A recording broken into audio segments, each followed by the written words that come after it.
Hello everybody, the Panda returns, and welcome to Suicide Squad Special Ops. Oh god, this is sensitive. I'm gonna batter things.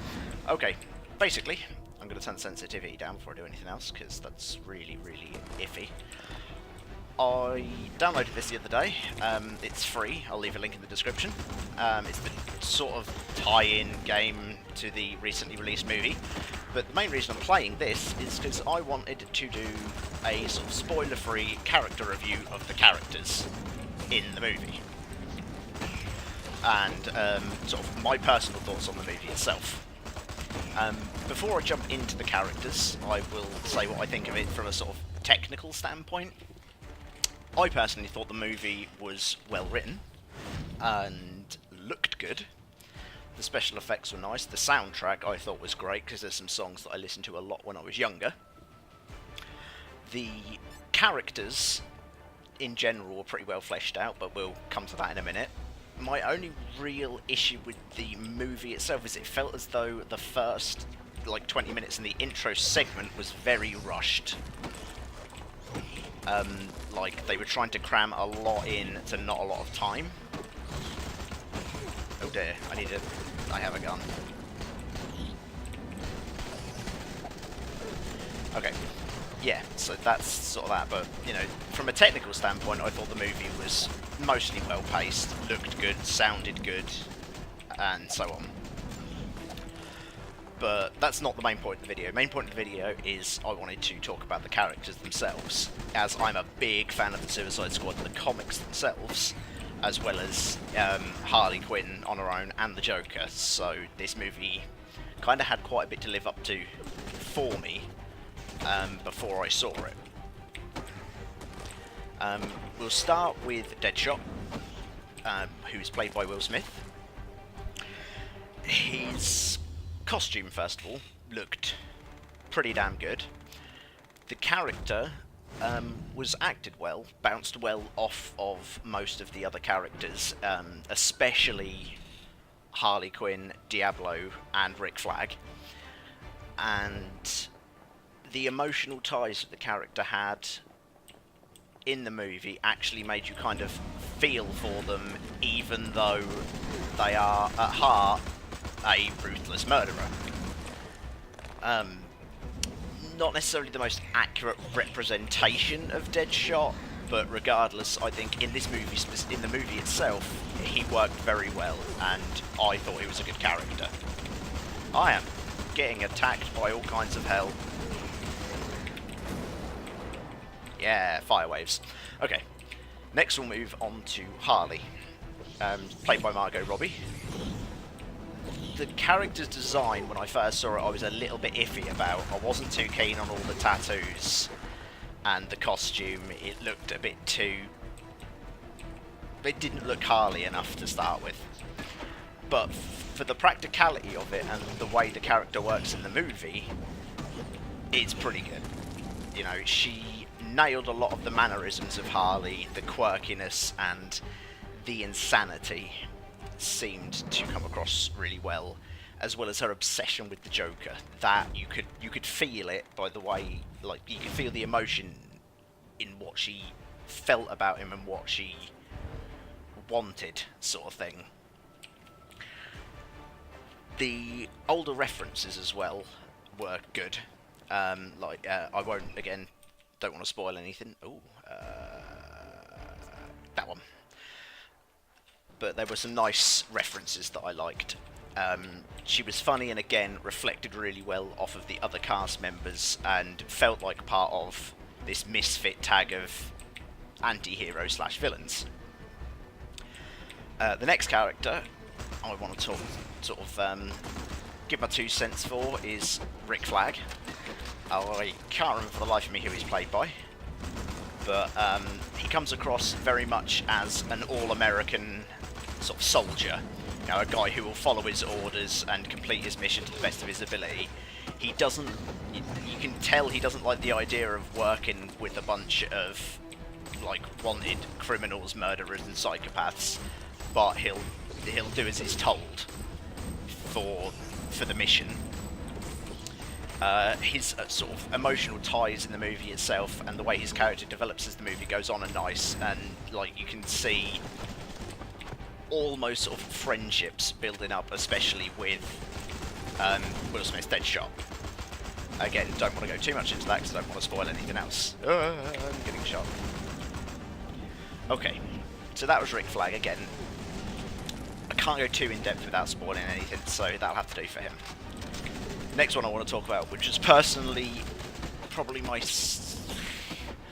second favourite character actually, is Captain Boomerang.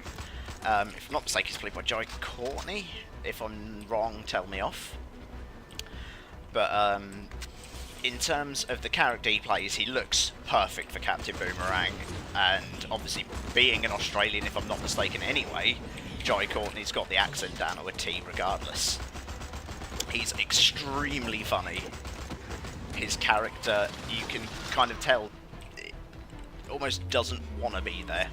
Well, he doesn't want to be there, but kind of, he doesn't think he's as bad as some of the others. He's also kind of naive, in a way, but it's hidden under a great bravado and, like, comical act, essentially. And he, again, bounces off of other people really well, and was just in general a great comic relief character that still added something into the movie. He didn't feel like he was just thrown in to flesh out the numbers. Next one is Diablo. I again don't know who he's played by, but he looked brilliant as the character, and again his emotional sort of aspect of his character, and the fact that he knew what he was doing was wrong, or what he'd done was wrong, should I say, and did not want to, like, he was the most unwilling member of the squad. Like, he doesn't want to harm anyone, and is worried about what would happen if he loses control. But he looked fantastic. His powers were brilliantly represented. Anyone that's seen the trailer or the movie itself will know the bit I mean when Will Smith is egging him on. That was a brilliant little scene, which again was another great little comical moment in the film, but was also just a generally good sort of scene, and later parts as the character fleshes out more and as the story progresses becomes more of a key player, I think, in the movie, and again it's just another really good little character. Katana's the next one. Again, don't know who she's played by, and to be honest, didn't really like her. She felt like she was one that was just thrown in to the movie to fill out the cast. Like, she has a backstory the same as all the others, but again, I didn't really see the point of it. She was flashy, and the swordplay and everything come across really nicely, but as a character, I just didn't feel as though she was necessary. Like, her point in being in the squad just made no sense. Like, why she was there and what purpose she served, other than, for me, just filling out the ranks, is not really known. Next character is Slipknot, and to be honest, again, he just felt like he was a throw-in to fill out the numbers, and a slight plot advancement, nothing else. Again, didn't really like the character,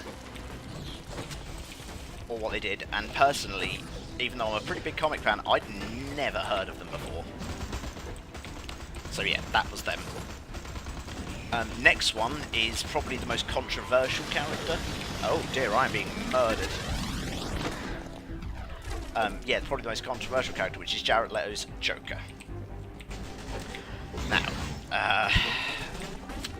where to begin with the Joker? Okay, I'll start with the bits I didn't like about him. As much as I can see where the two designs gelled together between Harley and the Joker, I didn't like the tattoos, I didn't like the teeth. It just didn't look right to me. And some of the costume, like that you see in the movie, again, were a bit iffy for me. again, he referenced well, and you could feel his obsession for Harley as well as Harley's for him. Their like relationship is clearly feelable in the film. Jared Leto, for myself, isn't a bad actor anyway, and I thought he played the role he was given well. His Jokerisms, as you might want to call them, are great. I love the laugh myself. I think his laugh is just beautifully creepy. And, again, fitting with the style of character that he was trying to represent, and the style of Joker he was trying to represent. I do feel like there wasn't enough of him, really, because as some people say, they didn't think he should have been in it at all, but I think there should have been more of him in it, because he's still a big driving plot point of the film, and not having him in as much as what was supposedly originally filmed, because a lot had apparently been cut out, I think did detract from what people would think of the character. As I said, I personally thought he was pretty good. Would have benefited, I think, from being a little more classical in terms of the Joker look, but other than that, I think he did a good job, and I look forward to seeing if he appears in a solo Ben Affleck directed Batman movie, or if they do some sort of Joker and Harley sort of standalone. I would look forward to seeing what he can bring to the table when he's actually got more of the limelight alongside Harley as well. There's another thing I did mention about Harley was she was given enough limelight in a group movie, but I would like to see a lot more of her in a solo run with the Joker especially. I made notes because my memory is terrible. The other thing I did like about the Joker is he felt like a mobster, like a gangster, that had lost his mind, which was sort of the way the Joker felt to me in the past, and has sort of been represented, and was originally based on sort of a nutty sort of gangster, I suppose. And yeah, I can see why they did the costumes the way they did to make him feel like a more modernised, but I just personally didn't like it. Okay, who's next on the list? Do I need to reload this gun? Oh dear, grabbing ammo. Okay, next up is the Enchantress, and I think it's Dr. June Monroe is the sort of alter ego. We'll start with Dr. Monroe herself. Again, another character that I found sadly bland. There was a lot of big names, a lot of big personalities in the cast anyway, so, you know, it wasn't too noticeable, but I just found the character didn't do anything when she was featured. However, from the Enchantress's point of view, I liked the character. I thought she looked awesome and properly voodoo-esque. She was very creepy as well, and sort of came across as this witch, basically this menacing witch-like character. The way she's introduced and her backstory is probably actually the most fleshed out in the intro of the movie, probably with the exception of Harley's, because she is a key. She has another key element in the movie. Again, don't spoil anything, so I won't go too in depth with that. She enhances the story suitably, and she's well represented in the film. And as I say, looked perfect for the part. The only downside of that character was essentially the other side, as I said. The last character in the movie that I'm gonna talk about was Amanda Waller. Again, don't know who she's played by. Oh, goodness gravy. Bash these things in the face. Ugh. Okay. Amanda Waller, for people that know the Suicide Squad, know that she's the sort of the person that pitches the idea of Task Force X and the one that is basically the mastermind and overseer of the squad. And she's good. I liked the character very much. She was acted well. She came across ruthless and merciless in what she represent what she wanted to achieve and the goals she was aiming for in creating the squad and using any means necessary to protect people and her country and the world at large from metahumans and the evolving threat that could come to mankind from superpowered beings.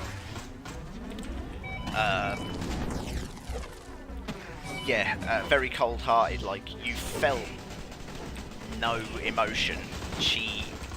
While she comes across as a villain that's trying to do right in reflection of the other characters who are villains and are forced to do right, whereas she shouldn't technically be a villain as such. She's on the side of good, but is using almost underhanded tactics to do what's right. And again, it felt really good. She gelled in with the other characters really well, especially Rick Flagg. She looked the part, she looked at the characters, sort of like the design was very much Amanda Waller from the comics that I've read. And she was, just a good, a good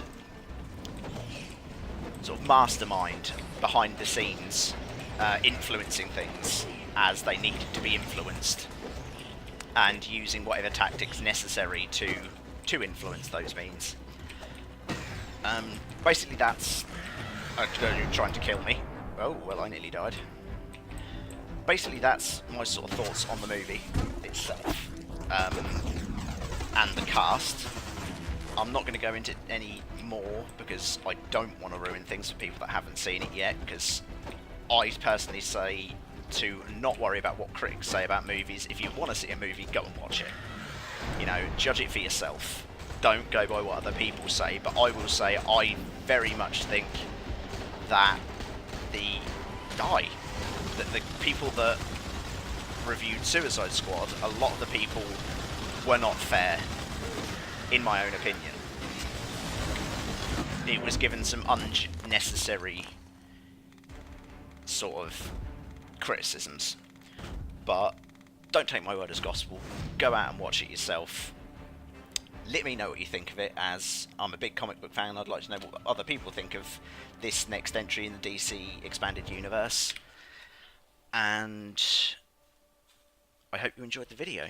I'll leave a link to the game in the description down below. And we should be back with some more of the more normal Let's Play stuff starting on Wednesday. So thank you all so much for watching, and we'll see you in the next level. Bye-bye. I'm back. Okay, this is going to be tacked on to the end of the actual video because I forgot Killer Croc. Which is kind of bad of me, really. What did I think of Killer Croc? He looked awesome. I thought he did look really cool. He looked like a human crocodile hybrid, basically.